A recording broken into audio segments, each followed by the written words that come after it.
Shanti and good morning. കഴിഞ്ഞ ഒരാഴ്ചയായി നിങ്ങളെല്ലാവരും വളരെ പവർഫുള്ളായ വൈബ്രേഷനിലാണ് കഴിഞ്ഞിരുന്നത്. മെഡിറ്റേഷൻ ചെയ്തുകൊണ്ടിരുന്നു. സ്പിരിച്വൽ നോളജ് മാത്രം കേട്ടു.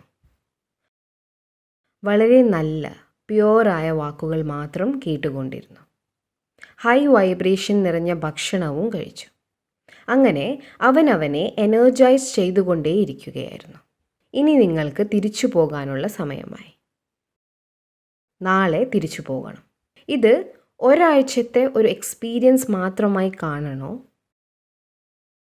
അതോ ഞാൻ ഈ ഒരാഴ്ചയിലെ എക്സ്പീരിയൻസ് എൻ്റെ ബാക്കിയുള്ള ജീവിതത്തെ ചേഞ്ച് ചെയ്യാനുള്ള മാർഗമായി കാണണോ എന്ന് നിങ്ങൾ തീരുമാനമെടുക്കണം. കാരണം എല്ലാ ആഴ്ചയിലും ഈ ക്യാമ്പസിൽ പ്രോഗ്രാംസ് നടക്കാറുണ്ട്. എല്ലാ വീക്കെൻഡിലും ഏകദേശം 500ഓളം ഗസ്റ്റുകൾ ഇന്ത്യയുടെ പല ഭാഗങ്ങളിൽ നിന്നുമായി എത്തുന്നു. 3-4 ദിവസം ഇവിടെ താമസിച്ച് വളരെ എനർജൈസ്ഡ് ആയിട്ടാണ് എല്ലാവരും പോകാറുള്ളത്. പക്ഷേ തിരിച്ചു പോകുന്നതിന് മുൻപായി അവർക്കെല്ലാവർക്കും ഒരു ഡിസിഷൻ എടുക്കേണ്ടി വരാറുണ്ട്. ഇതിനെ ഒരു 3 ദിവസത്തെ വളരെ നല്ല ഒരു അനുഭവമായി കാണണോ, അതോ ഇതൊരു പുതിയ ജീവിത രീതിയായി മാറ്റുകയാണോ എന്ന് ഡിസൈഡ് ചെയ്യേണ്ടി വരുന്നു. തിരിച്ചു വീട്ടിലേക്ക് പോയാലും ജോലിക്ക് പോകുമ്പോഴും ഇതുപോലെ തന്നെ ശാന്തമായി ഇരിക്കാൻ കഴിയുമോ? അതിന് സാധിക്കുമോ? തിരിച്ചു പോയാലും ഇപ്പോഴുള്ള ഇതേ സ്ഥിതിയിൽ തന്നെ നിൽക്കാനാവുമോ? ജോലി സ്ഥലത്തും മറ്റ് സിറ്റികളിലും മറ്റ് രാജ്യങ്ങളിലുമൊക്കെ പോയാലും ഇങ്ങനെ തന്നെ ഇരിക്കാനാവുമോ? ഇവിടെ ഇപ്പോഴുള്ള പോലെ തന്നെ തിരിച്ചു പോയാലും കഴിയാനാവും എന്ന് നിങ്ങളിൽ എത്ര പേർക്ക് തോന്നുന്നുണ്ട്? ഇതിന് കഴിയില്ല, തിരിച്ചു പോയാൽ ഞാൻ വീണ്ടും പഴയ രീതികളിലേക്ക് ഷിഫ്റ്റ് ആവും എന്ന് എത്ര പേർക്ക് തോന്നുന്നുണ്ട്? ഈ ക്യാമ്പസിൽ നിന്ന് പുറത്ത് കടന്നാലുടനെ തന്നെ കാര്യങ്ങൾ നമുക്ക് എതിരാവാനും സാധ്യതയുണ്ട്. കഴിഞ്ഞ ആഴ്ച മൗണ്ട് അബുവിൽ ശക്തമായ മഴയായിരുന്നു. റോഡുകൾ പോലും നമുക്ക് അനുകൂലമായിരുന്നില്ല. കയറ്റങ്ങളും ഇറക്കങ്ങളും ഒക്കെ കഴിഞ്ഞ് അഹമ്മദാബാദിൽ എത്തിയാൽ ട്രാഫിക്കിൽ കുടുങ്ങും. അതും നിങ്ങൾക്ക് അനുകൂലമായിരിക്കില്ല. എയർപോർട്ടിൽ എത്തിയാൽ ഫ്ലൈറ്റ് ഡിലേഡ് ആയിരിക്കും. അതും നിങ്ങൾക്ക് അനുകൂലമല്ല. എയർ ഹോസ്റ്റസ് നിങ്ങളോട് പൊളൈറ്റായി സംസാരിച്ചില്ലെങ്കിൽ സ്റ്റാഫും അനുകൂലമല്ല എന്ന് മനസ്സിലാക്കാം. അതിനുശേഷം നിങ്ങൾ സ്വന്തം രാജ്യത്തെത്തുമ്പോൾ പല സിറ്റുവേഷൻസും നിങ്ങൾക്ക് അനുകൂലമായിട്ടല്ല ഉണ്ടാവുക. നമ്മൾ ഇപ്പോഴും വീട്ടിലെത്തിയിട്ടില്ല എന്നോർക്കണം. ഇത്തരം സമയങ്ങളിലാണ് നമ്മൾ കൂടുതൽ ശ്രദ്ധിക്കേണ്ടത്. That's the time to take care. Meditation ചെയ്യുമ്പോൾ മാത്രം പീസ്ഫുള്ളായി ഇരിക്കുക എന്നതല്ല സ്പിരിച്വാലിറ്റി പഠിപ്പിക്കുന്നത്. മെഡിറ്റേഷൻ ചെയ്യുമ്പോൾ എനിക്ക് ശാന്തി അനുഭവം ചെയ്യുന്നു എന്ന് ആളുകൾ പറയാറുണ്ട്. മെഡിറ്റേഷൻ ചെയ്യുമ്പോൾ എല്ലാവർക്കും ശാന്തി അനുഭവം ചെയ്യാനാവും. കാരണം അപ്പോൾ അവിടെ സ്റ്റിമുലസ് ഇല്ല, സിറ്റുവേഷൻസ് ഇല്ല, അസ്വസ്ഥമാക്കുന്ന വിധത്തിലുള്ള ഒരു സിറ്റുവേഷനും അവിടെ ഇല്ല. ആ 30 മിനിറ്റ് മാത്രം ശാന്തമായി ഇരിക്കുക എന്നതല്ല മെഡിറ്റേഷൻ അർത്ഥമാക്കുന്നത്. മെഡിറ്റേഷനിലൂടെ ഞാൻ എന്നെ എനർജൈസ് ചെയ്യുന്നു. അങ്ങനെ എനിക്ക് 24 മണിക്കൂറും ശാന്തി അനുഭവിക്കാൻ കഴിയുന്നു. മെഡിറ്റേഷൻ ചെയ്യുന്ന സമയത്ത് നമ്മൾ എടുക്കുന്ന ശക്തികളെ ദിവസം മുഴുവനും ഉപയോഗിക്കാനായി സൂക്ഷിച്ചു വയ്ക്കുകയും വേണം. മെഡിറ്റേഷനും ആത്മീയ കാര്യങ്ങളുടെ പഠനങ്ങളും ആത്മാവിൽ ശക്തി നിറയ്ക്കുന്നു. പുറമേ എല്ലാമുണ്ട്, പക്ഷെ ജീവിതത്തിൽ സംതൃപ്തി അനുഭവിക്കാനാവുന്നില്ല എന്ന് ധാരാളം പേർ പറയാറുണ്ട്. പുറമേ എല്ലാം പെർഫെക്റ്റ് ആണ്, പക്ഷേ അതിനനുസരിച്ചുള്ള ഒരു സന്തോഷവും എനിക്കില്ല. ചിലപ്പോഴൊക്കെ ഹാപ്പിയാകും, പക്ഷേ എപ്പോഴും ഹാപ്പിയായി ഇരിക്കാൻ പറ്റുന്നില്ല. ഞാൻ എപ്പോഴും ഉന്മേഷത്തോടെയല്ല ഇരിക്കുന്നത്. എപ്പോഴും അപ്സ് ആൻഡ് ഡൗൺസ് ഉണ്ടാവുന്നു. ആന്തരിക ശക്തി ഇല്ലാത്തതാണ് ഇതിനെല്ലാം കാരണം. നമ്മൾ പവർ ഹൗസുമായി കണക്റ്റ് ആവുകയും ആത്മാവിനെ ഒരു ബാറ്ററിയായി വിഷ്വലൈസ് ചെയ്യുകയും ചെയ്യുക. ഈ ഒരാഴ്ചയിൽ നിങ്ങളുടെ എല്ലാവരുടെയും ബാറ്ററി ചാർജ്ഡായി. നാളെ ഇവിടെ നിന്നും പോകുമ്പോൾ നിങ്ങളുടെ ബാറ്ററി ചാർജ്ഡ് ആയിട്ടാണ് ഉണ്ടാവുക. ഇനിയാണ് നിങ്ങൾ കൂടുതൽ ശ്രദ്ധിക്കേണ്ടത്. ഇനി മുതൽ നമുക്ക് നമ്മുടെ ബാറ്ററിയെ ഡെയിലി ബേസിസിൽ ചാർജ് ചെയ്യാൻ തുടങ്ങണം. നമ്മൾ നമ്മുടെ ബാറ്ററിയെ ദിവസേന ചാർജ് ചെയ്യാൻ തുടങ്ങണം. നമ്മൾ അവനവനോട് തന്നെ ഒരു കമ്മിറ്റ്മെൻറ്റ് വെക്കണം. Personal commitment. ഞാൻ എനിക്ക് വേണ്ടി ദിവസവും 30 മിനിറ്റ് മാറ്റി വയ്ക്കുന്നത് ഇനിയും തുടർന്നുകൊണ്ടിരിക്കും. അല്ലെങ്കിൽ അധികം താമസിയാതെ തന്നെ ബാറ്ററി വീണ്ടും പഴയതുപോലെ ഡൗൺ ആവും. അതുകൊണ്ട് നമ്മൾ ഡെയിലി ബേസിസിൽ ബാറ്ററിയെ ചാർജ് ചെയ്യണം. ഡെയിലി ചാർജ് ചെയ്യുക എന്നാൽ ആത്മാവിനെ ദിവസവും പവർ ഹൗസുമായി കണക്റ്റഡ് ആക്കിയിട്ട് ചാർജ് ചെയ്യുക. അപ്പോൾ ആ പവേഴ്സ് നമ്മൾ ദൈനംദിന ജീവിതത്തിലും അനുഭവം ചെയ്യാൻ തുടങ്ങും. ഈ ഒരാഴ്ചയിൽ തന്നെ നിങ്ങൾ അത് എക്സ്പീരിയൻസ് ചെയ്തിട്ടുണ്ടാവും.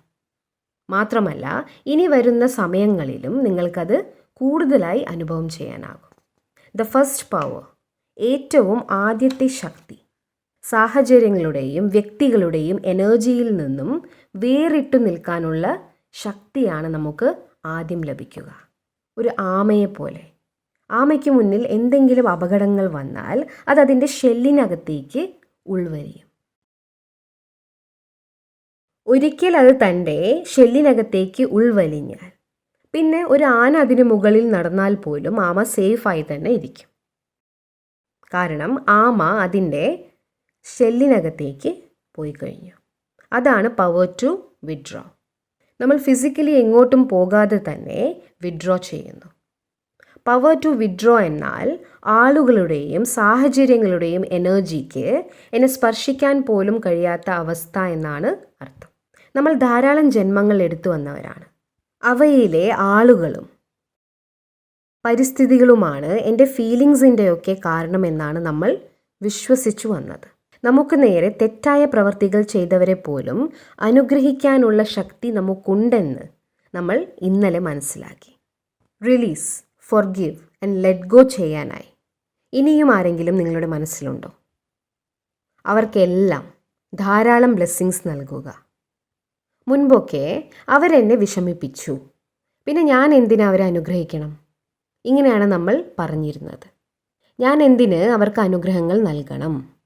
അങ്ങനെയാണ് നമ്മൾ പറഞ്ഞിരുന്നത്. ഇങ്ങനെ പറയുമ്പോൾ ഞാൻ അവരുടെ എനർജിയുടെ ഇൻഫ്ലുവൻസിൽ വരികയാണ് ചെയ്യുന്നത്. അവരെന്നെ വിഷമിപ്പിച്ചു, അതുകൊണ്ട് എനിക്ക് അവരെക്കുറിച്ച് മോശമായി ചിന്തിക്കാനുള്ള അവകാശമുണ്ട്. ഇങ്ങനെയാണ് നമ്മൾ ഉദ്ദേശിക്കുന്നത്. ഞാൻ അവരുടെ നെഗറ്റീവ് എനർജി സ്വീകരിച്ചു. അങ്ങനെ അവരുമായി കണക്റ്റഡായി. പവർ ടു വിഡ്രോ എന്നാൽ അവരെന്നെ വിഷമിപ്പിച്ചു, പക്ഷേ ഞാൻ അവരെ ആശീർവദിക്കുന്നു. അപ്പോൾ അവരുടെ എനർജിക്ക് എൻ്റെ എനർജിയിൽ ഒരു ഇഫക്റ്റും ഉണ്ടാക്കാനാവില്ല. അവർ അവരുടെ വഴിക്കും ഞാൻ എൻ്റെ രീതിയിലും പോകുന്നു. ഇത് ഒരു 20 പ്രാവശ്യമെങ്കിലും ദിവസം പറയണം. കാരണം തിരിച്ചു പോയാൽ നിങ്ങൾക്ക് അങ്ങനെ ധാരാളം പേരെ കാണാനാവും. അപ്പോൾ നമ്മൾ അവരുടെ എനർജിയിൽ നിന്നും വേറിട്ട് നിന്ന് they will be their way, I will be my വേ എന്ന് ഉറപ്പിക്കണം. ഞാൻ എൻ്റെ രീതിക്കനുസരിച്ച് പെരുമാറും. എന്നാൽ അവരെങ്ങനെയായാലും ഞാൻ എങ്ങനെ നിൽക്കണമെന്ന് ഞാൻ ചൂസ് ചെയ്യുന്നു. അങ്ങനെ ഞാൻ അവരുടെ എനർജിയിൽ നിന്നും വേറിട്ട് നിൽക്കുന്നു. സിറ്റുവേഷൻസ് ഏതു വിധത്തിലായാലും ഞാൻ എൻ്റെ രീതിയിൽ നിന്നും മാറുന്നില്ല. നിങ്ങളിൽ എത്ര പേർക്കാണ് മുന്നോട്ടുള്ള യാത്ര കയറ്റവും ഇറക്കവും ഉള്ളതായി തോന്നിയിട്ടുള്ളത്? അതിലൂടെ നിങ്ങൾ ഡിസ്റ്റർബ്ഡ് ആവാറുണ്ടോ? ഇനി തിരിച്ചും നിങ്ങൾ ആ റോഡിലേക്ക് തന്നെയാണ് പോകുന്നത്. ആ റോഡിലെ പ്രശ്നങ്ങൾ അവിടെ തന്നെ നിൽക്കട്ടെ, അല്ലാതെ അത് മനസ്സിലേക്ക് കൊണ്ടുവരരുത്. കാരണം കഴിഞ്ഞ 7 ദിവസങ്ങളായി അവരാരും റോഡിലെ പ്രശ്നങ്ങൾ മാറ്റാനായി ഒന്നും ചെയ്തിട്ടില്ല.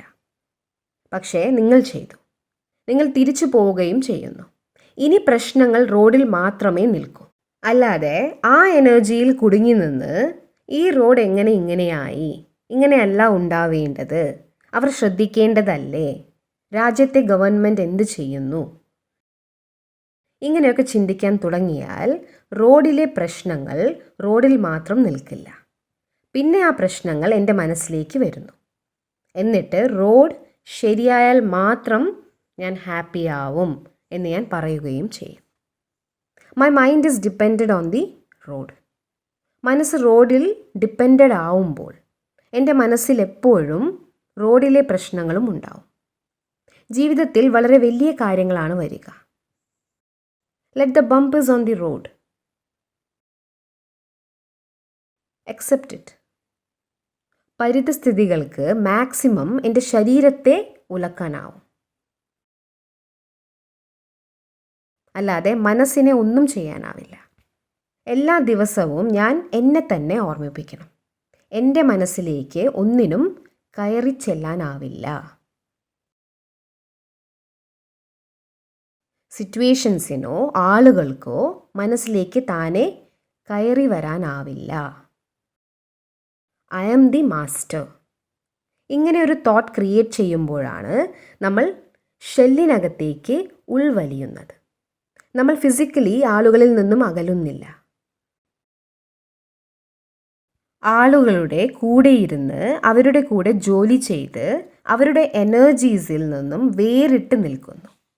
നിങ്ങളുടെ എനർജിക്ക് എൻ്റെ മേൽ ഒരു ഇഫക്റ്റും ഉണ്ടാക്കാനാവില്ല എന്നാണ് ഇതിനർത്ഥം.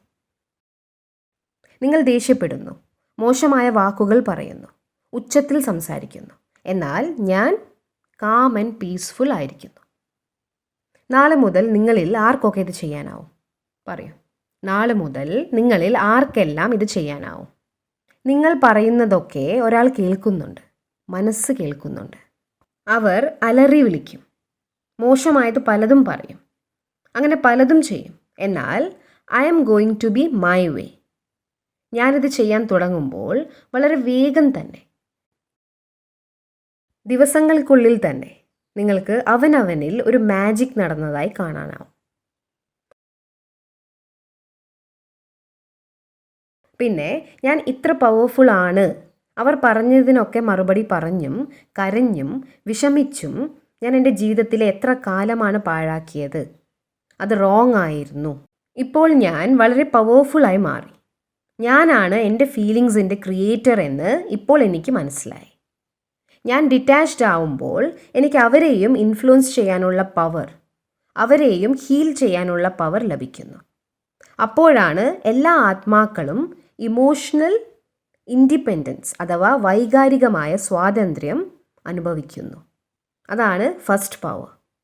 The power to withdraw from the energy of situations and people. Situation ഒരു മോശമായ റോഡ് പോലെ നിസ്സാരമായ കാര്യമാവാം, അല്ലെങ്കിൽ അത് കുടുംബത്തിലെ ഒരു ക്രൈസിസ്, അല്ലെങ്കിൽ അത് ക്ലോസ് ആയ ഫാമിലി മെമ്പറിൻ്റെ മരണവും ആവാം. ഇതെല്ലാം ഒരു പരിതസ്ഥിതികളുടെ ഒരു സ്പെക്ട്രം മാത്രമാണ്. The equation remains the same. നമ്മൾ മനസ്സിൽ കാം ആൻഡ് പവർഫുൾ ആയിരിക്കുക. ഫാമിലിയിലെ ആർക്കെങ്കിലും ഫിസിക്കലി എന്തെങ്കിലും അസുഖം വന്നാൽ വീട്ടിൽ ബാക്കിയുള്ളവർ എങ്ങനെയായിരിക്കണം? വീട്ടിലെ ഒരാൾക്ക് എന്തെങ്കിലും അസുഖം വന്നാൽ മറ്റുള്ളവർ എങ്ങനെയാണ് ഇരിക്കേണ്ടത്? ശാന്തമായിരിക്കണം. എന്നാൽ ഒരു ഫാമിലിയിലെ 4-5 പേരിൽ ഒരാൾക്ക് ശാരീരികമായി വളരെ വേദന അനുഭവിക്കേണ്ടി വരുന്നു. കുറേ കാലം ആ അസുഖം നീണ്ടു നിൽക്കും. അവർക്ക് ചുറ്റും എങ്ങനെയുള്ള എനർജിയാണ് നൽകേണ്ടത്? ഫാമിലിയിൽ നിന്നും എങ്ങനെയുള്ള എനർജിയാണ് അവർക്ക് ലഭിക്കേണ്ടത്? നിങ്ങളെ ആ സ്ഥാനത്ത് കാണുക. എങ്ങനെയുള്ള എനർജിയാണ് നിങ്ങൾക്കപ്പോൾ ആവശ്യം? Powerful, calm, peaceful. എന്നാൽ നമ്മൾ അവർക്ക് എങ്ങനെയുള്ള എനർജിയാണ് കൊടുക്കാറുള്ളത്? എങ്സൈറ്റി, ഭയം, വേദന. എന്നിട്ട് നമ്മൾ എന്താണ് പറയാറുള്ളത്?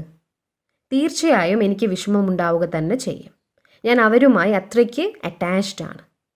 മാത്രമല്ല, അറ്റാച്ച്മെൻ്റ് എന്നാൽ സ്നേഹമാണ് എന്നാണ് നമ്മൾ വിശ്വസിച്ചിരുന്നത്.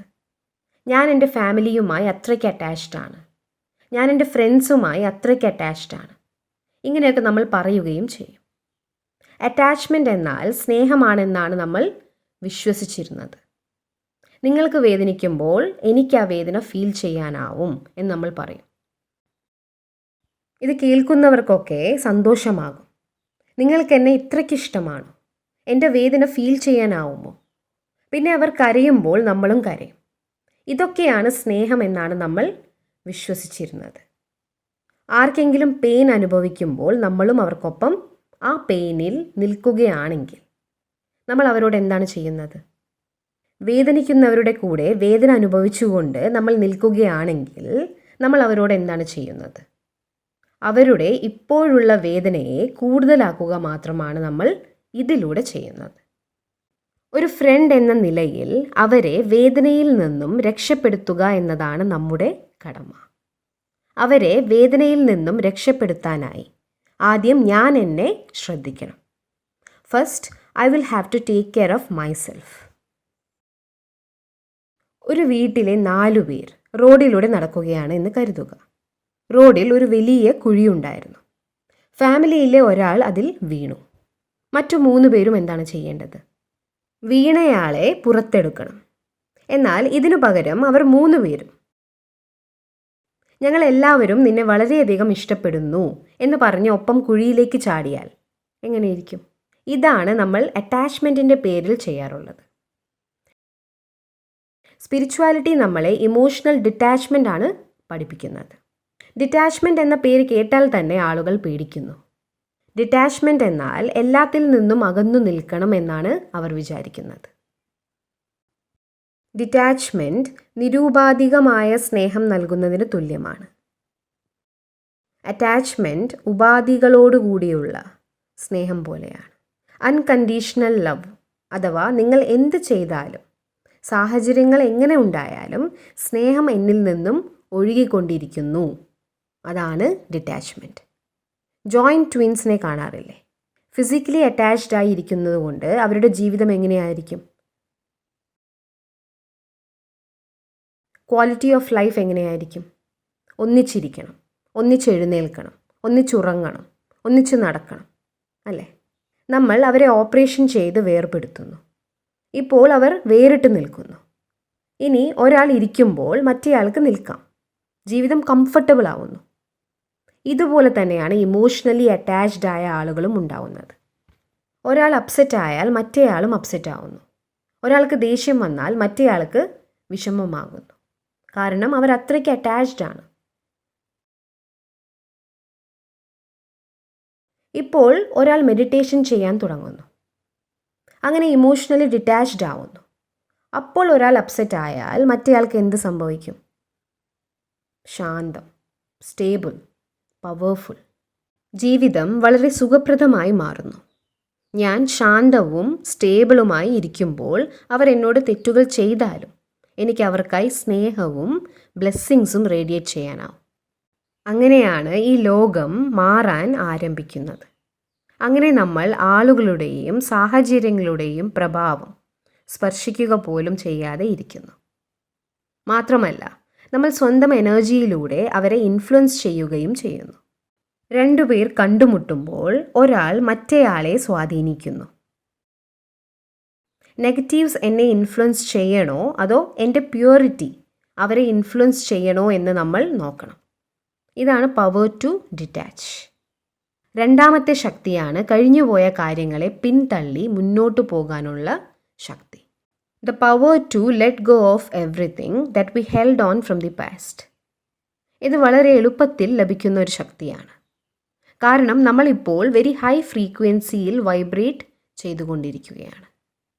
കഴിഞ്ഞ കാലത്തെ വേദനകളെ പോവാൻ അനുവദിക്കുക. കഴിഞ്ഞ കാലത്തെ കുറ്റബോധങ്ങളെയും പോകാൻ അനുവദിക്കുക. നല്ലതല്ലാത്ത പഴയ അനുഭവങ്ങളെയും പോകാൻ അനുവദിക്കുക. ഞാൻ വീക്കായി ഇരിക്കുകയാണെങ്കിൽ എനിക്ക് ഇവയൊന്നും കളയാനാവില്ല. കാരണം എനിക്ക് അതൊന്നും ചെയ്യാനുള്ള ശക്തിയില്ല.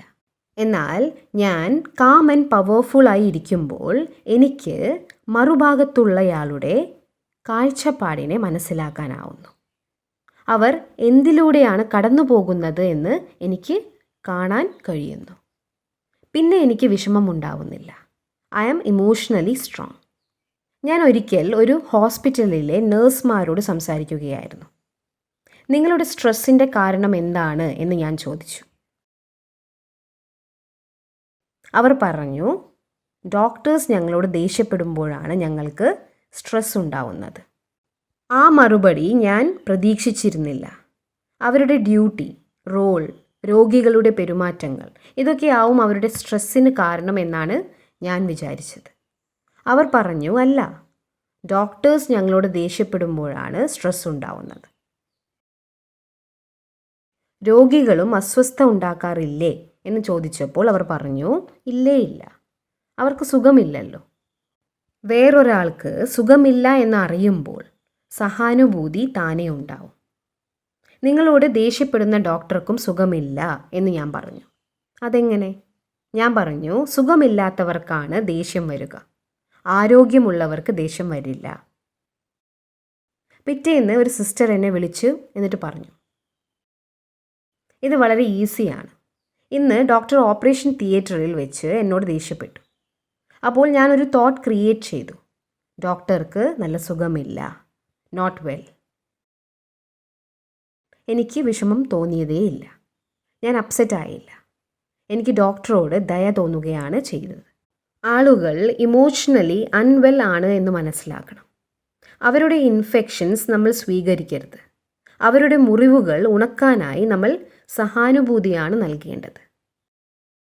എന്നാൽ അവരെന്നോട് ഒച്ചയെടുത്തു, ഇങ്ങനെയാണ് നമ്മൾ പറയാറുള്ളത്. അവർ ഉള്ളിൽ അപ്സെറ്റാണ്. വിമർശിക്കുകയും കുറ്റപ്പെടുത്തുകയും ചെയ്യുന്നവരൊന്നും ഹാപ്പിയല്ല. ഹാപ്പിയായിരിക്കുന്നവർ ഒരിക്കലും അങ്ങനെ പെരുമാറില്ല.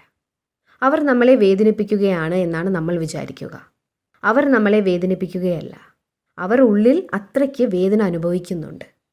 അപ്പോൾ അവർക്ക് നമ്മളിൽ നിന്നും എന്താണ് ആവശ്യം? സ്നേഹം, ശ്രദ്ധ, സഹാനുഭൂതി. ഇത് മനസ്സിലാവുന്നത് കൊണ്ടാണ് ആളുകൾ നമ്മളോട് ചെയ്ത കാര്യങ്ങളെ വളരെ എളുപ്പത്തിൽ വിട്ടുകളയാനാവും എന്ന് പറയുന്നത്. Very easy. It's not their fault. They are not well. അതുകൊണ്ട് തന്നെ എനിക്കവരോട് സഹാനുഭൂതി, ദയയാണ് ഉള്ളത്. അങ്ങനെ നമ്മൾ എല്ലാ പഴയ അനുഭവങ്ങളെയും പഴയ മിസ്റ്റേക്സിനെയും വിട്ടുകളയണം. പഴയ കാര്യങ്ങളെ മുറുകെ പിടിച്ചുകൊണ്ടിരുന്നാൽ ഈ ബാറ്ററി ഡിസ്ചാർജ്ഡ് ആവും. ഓരോ തവണയും ഞാൻ എന്നെ ഓർമ്മിപ്പിക്കണം, അതെല്ലാം എൻ്റെ കർമ്മ കണക്കുകളായിരുന്നു, അതെല്ലാം കഴിഞ്ഞുപോയി, ഇനി ഒരിക്കലും അതൊന്നും ആവർത്തിക്കില്ല എന്ന അഫർമേഷൻ പറയണം. കുറ്റബോധം ആത്മാവിന് നല്ലതല്ല. കുറ്റബോധം ആത്മാവിന് തീരെ നല്ലതല്ല. ആവർത്തിച്ചാവർത്തിച്ച് അവനവനെ വിമർശിക്കുന്നതിനെയാണ് കുറ്റബോധം എന്ന് പറയുന്നത്. നമുക്ക് മറ്റുള്ളവരുടെ ക്രിറ്റിസിസംസ് ഹാൻഡിൽ ചെയ്യാനാവും. അതെപ്പോഴെങ്കിലും ഉണ്ടാവുന്നതാണ്. എന്നാൽ സ്വയം വിമർശിക്കുന്നത് 24/7 ആണ്. അതിനൊപ്പം ജീവിക്കേണ്ടി വരുന്നു. അതുകൊണ്ട് പഴയ മിസ്റ്റേക്സിനെ റിലീസ് ചെയ്യുക. അവനവനോട് സ്നേഹവും ദയയും കാണിക്കുക. ഓക്കെ, അതൊരു മിസ്റ്റേക്കായിരുന്നു, ഇനി അത് ആവർത്തിക്കില്ല എന്ന് പ്രോമിസ് ചെയ്യുക. Never again. ആ പ്രോമിസ് പാലിക്കണം. അതെൻ്റെ കാർമിക് അക്കൗണ്ട് ആയിരുന്നു, അത് കഴിഞ്ഞുപോയി, ഇനി അത് ഉണ്ടാവില്ല. ഞാൻ എൻ്റെ പ്രോമിസിനെ ഈശ്വരൻ്റെ സ്നേഹവും ശക്തികളും കൊണ്ട് സംരക്ഷിക്കുന്നു. അതുകൊണ്ട് ഇന്ന് വൈകുന്നേരം നിങ്ങൾ അങ്ങനെ എന്തെങ്കിലും കുറ്റബോധങ്ങൾ പിടിച്ചു വെച്ചിട്ടുണ്ടോ എന്ന് നോക്കണം. അത് ബാല്യത്തിലെ ഒരു അനുഭവമാകാം. കാരണം ഭാരരഹിതമായി ജീവിക്കാനും ഈ ശരീരം ഉപേക്ഷിക്കാനുമായി നമ്മൾ ആദ്യം മനസ്സിലെ എല്ലാം തന്നെ ക്ലീൻ ആക്കണം. എല്ലാ കാർമിക് അക്കൗണ്ട്സും സെറ്റിലാവണം, ഡിറ്റാച്ച്ഡ് ആവണം. ചെറുപ്പകാലം മുതൽ മനസ്സിൽ പിടിച്ചു വെച്ചിട്ടുള്ള എല്ലാത്തിനെയും വിടണം. എൻ്റെ പേരൻസ് എന്നോട് മോശമായി പെരുമാറിയിരുന്നു. എൻ്റെ ഭാര്യ അല്ലെങ്കിൽ ഭർത്താവ് എന്നോട് മോശമായി പെരുമാറിയിരുന്നു. എൻ്റെ കുട്ടി എന്നോട് നന്നായി പെരുമാറുന്നില്ല.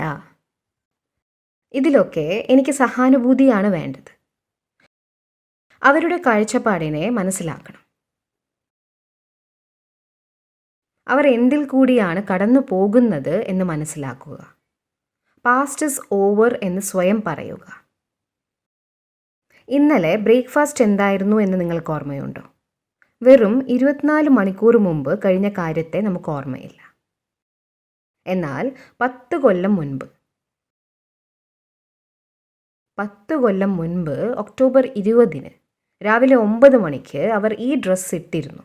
എന്നിട്ട് അവർ ഇങ്ങനെയൊക്കെ പറഞ്ഞിരുന്നു. എൻ്റെ മെമ്മറി ഇത്രയ്ക്ക് സെലക്റ്റീവ് ആവാൻ കാരണം എന്താണ്? ഇന്നലെ കഴിച്ച ബ്രേക്ക്ഫാസ്റ്റ് എന്താണെന്ന് ഓർമ്മയില്ല. പക്ഷേ 10 കൊല്ലം മുൻപ് നടന്ന കാര്യത്തിൽ എനിക്ക് നല്ല ഓർമ്മയുമുണ്ട്. കാരണം 10 വർഷം മുമ്പ് ഇത് നടക്കുമ്പോൾ ഞാൻ എൻ്റെ മനസ്സിന് ഒരു ഇൻസ്ട്രക്ഷൻ കൊടുത്തു. ഞാനിത് ഒരിക്കലും മറക്കില്ല. ഇന്ന് അവർ എന്നോട് ചെയ്ത ഈ കാര്യം ഞാൻ ഒരിക്കലും മറക്കില്ല. ഒരിക്കലും മറക്കരുത് എന്ന് ഞാൻ എൻ്റെ മനസ്സിനോട് പറഞ്ഞത് കാരണം മനസ്സതിനെ ഒരിക്കലും മറന്നില്ല.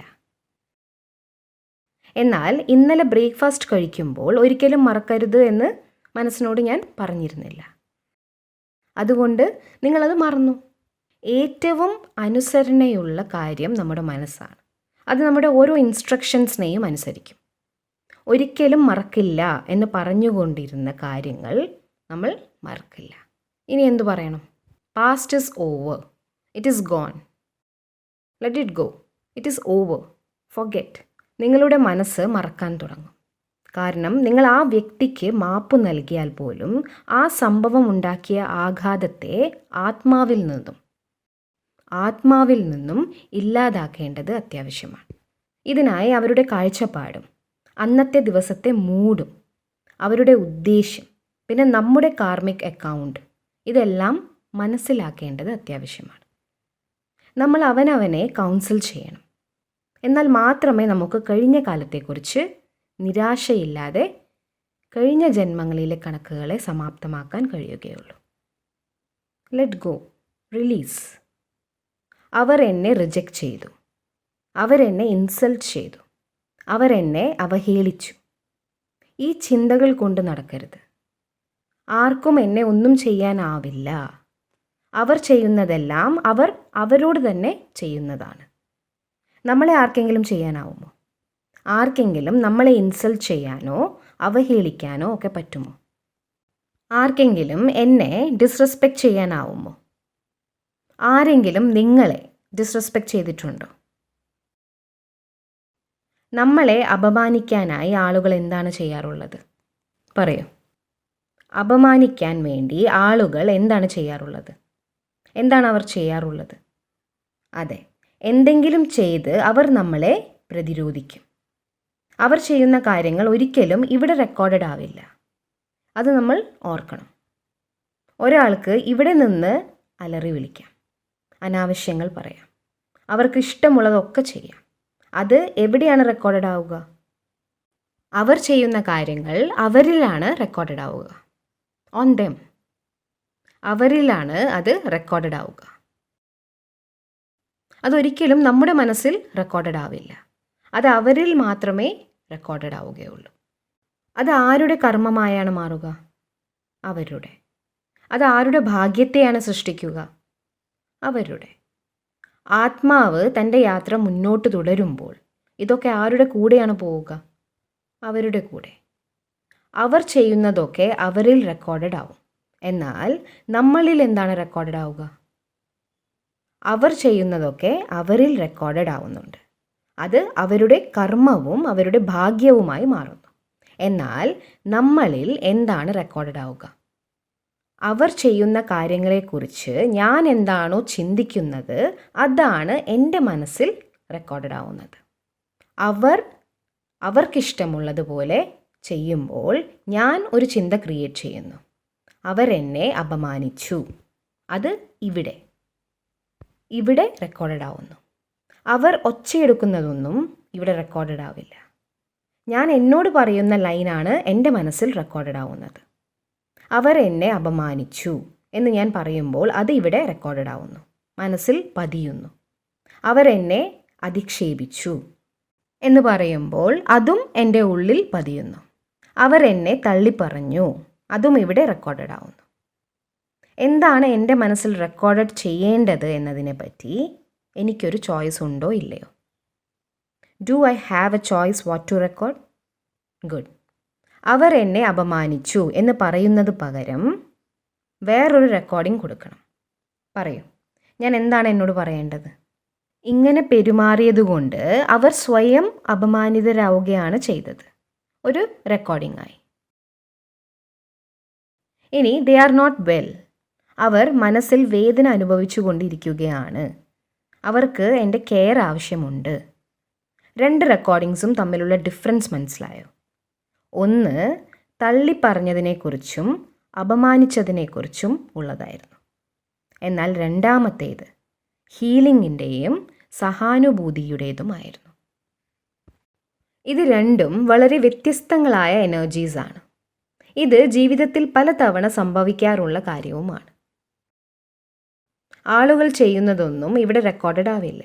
എന്നാൽ അവർ ചെയ്തതിനെക്കുറിച്ച് ഞാൻ എന്താണോ ചിന്തിക്കുന്നത് അത് ഇവിടെ റെക്കോർഡഡ് ആവുകയും ചെയ്യും. മൗണ്ട് അബുവിൽ നിന്നും പോകുന്നതിന് മുൻപായി നമുക്ക് നമ്മുടെ CD-യെ ഒന്ന് റിവൈൻഡ് ചെയ്യാം. കഴിഞ്ഞ കാലത്തെക്കുറിച്ച് ആരും നമ്മളോട് പറയേണ്ട കാര്യമോ നിരാശപ്പെടേണ്ട കാര്യമോ ഇല്ല. അതൊക്കെ നമുക്ക് അറിയാവുന്നതാണ്. CD റിവൈൻഡ് ചെയ്യുക, എന്നിട്ട് നിങ്ങൾ റെക്കോർഡ് ചെയ്ത ചില ലൈൻസിനെ നോക്കുക. ഹാപ്പി അല്ലാത്ത പല ലൈൻസും ഉണ്ടാവും. അവയെ നോക്കുക. എന്നിട്ട് ആ ലൈനിനെ ചേഞ്ച് ചെയ്യുക. അതിനെ ഇപ്പോൾ തന്നെ റെക്കോർഡ് ചെയ്യുക. Record it now. മുമ്പ് ചെയ്തിട്ടുള്ള റെക്കോർഡിങ്സിനെ ചേഞ്ച് ചെയ്യാൻ നമുക്ക് കഴിയും.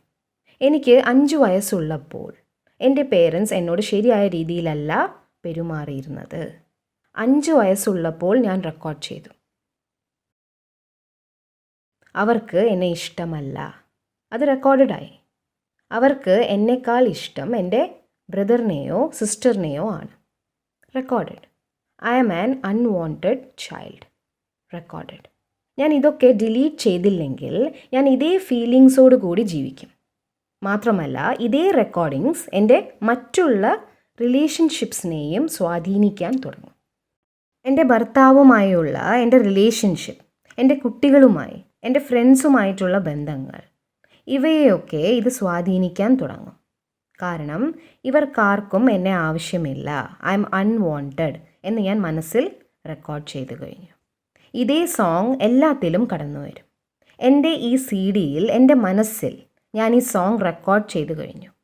അതുകൊണ്ട് നമുക്കിന്ന് ഈ CD-യെ റിവൈൻഡ് ചെയ്യണം. വിഷമം നിറഞ്ഞ ഏതെങ്കിലും സോങ്സ് അതിൽ റെക്കോർഡ് ചെയ്തിട്ടുണ്ടോ എന്ന് നോക്കാം. എൻ്റെ പേരൻസ് എല്ലായ്പ്പോഴും എന്നെ നന്നായി സ്നേഹിച്ചിരുന്നു. Always loved me. എനിക്ക് അന്ന് അത് മനസ്സിലാക്കാൻ പറ്റിയില്ല. 5 വയസ്സിൽ എനിക്കത് മനസ്സിലായില്ല. അവരുടെ ഇൻറ്റൻഷൻസ് വളരെ പ്യുവറായിരുന്നു. എൻ്റെ സഹോദരങ്ങൾക്ക് കൂടുതൽ അറ്റൻഷൻ ആവശ്യമായതുകൊണ്ടായിരിക്കും അവർ അന്ന് അങ്ങനെ ചെയ്തത്. സഹതാപം, സഹാനുഭൂതി. അവരെ ശരിയായി മനസ്സിലാക്കുക. അങ്ങനെ റെക്കോർഡിങ്സ് ചേഞ്ച് ആവുന്നു. അങ്ങനെ എൻ്റെ ഇപ്പോഴത്തെ സമയം സേഫ് ആവുന്നു. ഭാവി സെക്യൂർ ആവുന്നു. My present is safe. My future is secure. എൻ്റെ കർമ്മങ്ങൾ മാറുന്നു. എൻ്റെ ഭാഗ്യം ചേഞ്ച് ആവുന്നു. മൈ കർമ്മ is changed. My destiny is changed. ഈ ലൈഫ് ടൈമിലും ഭാവി ജന്മങ്ങളിലും ഇവയെല്ലാം സേഫായി ഇരിക്കും. ഞാൻ ഈ ശരീരം ഉപേക്ഷിച്ച് പോകുമ്പോൾ എൻ്റെ കൂടെ എന്താണ് കൊണ്ടുപോവുക? ഈ CD. ഈ CD-യിൽ എല്ലാ കർമ്മങ്ങളും, ചിന്തകളും, ഇൻറ്റൻഷൻസും ഉണ്ട്. ഈ പ്ലെയറിൽ നിന്നും എടുത്ത് അത് വേറൊരു പ്ലെയറിലേക്ക് ഇടുന്നു. സോങ്സ് പഴയത് തന്നെയായിരിക്കും. അതുകൊണ്ടാണ് ഒരേ വീട്ടിൽ, ഒരേ കുടുംബത്തിൽ, ഒരേ പേരൻസിന് ജനിച്ച 2 കുട്ടികൾ വെവ്വേറെ സ്വഭാവമുള്ളവരാവുന്നത്. നിങ്ങളിൽ എത്ര പേർക്കാണ് ഇങ്ങനെ ഡിഫറൻ്റ് ആയ സ്വഭാവമുള്ള മക്കളുള്ളത്? എന്തുകൊണ്ടാണ് എൻ്റെ 2 കുട്ടികളും ഇത്ര വ്യത്യസ്തമായ സ്വഭാവങ്ങളുള്ളവരായത് എന്ന് പേരൻസിന് തന്നെ തോന്നാറുണ്ട്. എന്തെന്നാൽ ഇപ്പോൾ മാത്രമാണ് ഇവർ എൻ്റെ മക്കളായിട്ടുള്ളത്. അവരുടെ പാസ്റ്റ് പൂർണ്ണമായും വേറെ വിധത്തിലുള്ളതായിരുന്നു. അവർ 2 പേരും വ്യത്യസ്തമായ പാസ്റ്റിൽ നിന്നും വന്നു. അതുകൊണ്ട് തന്നെ കംപ്ലീറ്റ്ലി ഡിഫറെൻ്റ് ആയ സ്വഭാവമായിരിക്കും അവർക്കുണ്ടാവുക. നമ്മൾ ഓരോരുത്തരും നമ്മുടെ കൂടെ ഈ റെക്കോർഡിങ്സ് കൊണ്ടുപോകുന്നുണ്ട്. ഓരോ സിറ്റുവേഷൻസിലും ഞാൻ എന്തു പറയുന്നുവോ, എങ്ങനെ പെരുമാറുന്നുവോ, അതാണ് എൻ്റെ റെക്കോർഡിംഗായി മാറുന്നത്. അല്ലാതെ മറ്റുള്ളവരുടെ സ്വഭാവങ്ങൾ എൻ്റെ മനസ്സിൽ റെക്കോർഡഡ് ആവില്ല. അവരുടെ പെരുമാറ്റങ്ങൾ, അവരുടെ കർമ്മങ്ങളും അവരുടെ ഭാഗ്യമായി മാറുന്നു. എൻ്റെ ഫീലിങ്സ്, എൻ്റെ കർമ്മങ്ങളും എൻ്റെ ഭാഗ്യവുമായി മാറുന്നു. ഇപ്പോൾ എനിക്ക് ഭഗവാന്റെ ജ്ഞാനം, സ്നേഹം, ശക്തി ഇതെല്ലാം ലഭിച്ചു കഴിഞ്ഞു. ഇനി മുതൽ ഞാൻ എനിക്കായി ശരിയായ ഫീലിങ്സിനെയും ശരിയായ ഇൻറ്റൻഷൻസിനെയും ചൂസ് ചെയ്യും. ശരിയായ കർമ്മങ്ങൾ ചൂസ് ചെയ്യും. ഇങ്ങനെ നമുക്ക് നമ്മുടെ കഴിഞ്ഞ കാലത്തെ വിടാം. Let go, release. ഇങ്ങനെ ചെയ്യുമ്പോൾ മൂന്നാമത്തെ ശക്തിയായ പവർ ടു ടോളറേറ്റ് നമുക്ക് ലഭിക്കുന്നു. Power to tolerate. എനിക്ക് ഈ കാര്യം ടോളറേറ്റ് ചെയ്യാനാവുന്നില്ല എന്ന് പറയുന്ന എന്തെങ്കിലും ഒരു കാര്യം നിങ്ങളിലുണ്ടോ? എനിക്കത് സഹിക്കാനാവുന്നില്ല. ശരിയായ കാര്യത്തിനു വേണ്ടി നിലകൊള്ളുന്നത് ഇമ്പോർട്ടൻ്റ് ആണ്. എന്നാൽ വെറുതെ ഒരു കാര്യത്തെപ്പറ്റി ചിന്തിച്ച് ഡിസ്റ്റർബ്ഡ് ആവുക എന്നത് വേറെയാണ്. ഞാൻ വേറൊരാളുടെ എനർജിയെ കൺസ്യൂം ചെയ്തു എന്നാണ് അപ്പോൾ മനസ്സിലാക്കേണ്ടത്. വേറെ ആളുകൾ, ആത്മാവിൻ്റെ വ്യത്യസ്തമായ യാത്രകൾ, വ്യത്യസ്തമായ പാസ്റ്റ്, പലതരം കർമ്മങ്ങൾ എന്നിവയെക്കുറിച്ച് അറിയുമ്പോൾ അവരൊക്കെ നമ്മളിൽ നിന്നും ഡിഫറെൻ്റ് ആണ്, അല്ലാതെ റോങ് അല്ല എന്ന് നമുക്ക് തിരിച്ചറിയാൻ കഴിയുന്നു. അവർ ചെയ്യുന്നത് തെറ്റാണ് എന്ന് നമുക്ക് ഒരു ആത്മാവിനെ പറ്റിയും പറയാനാവില്ല.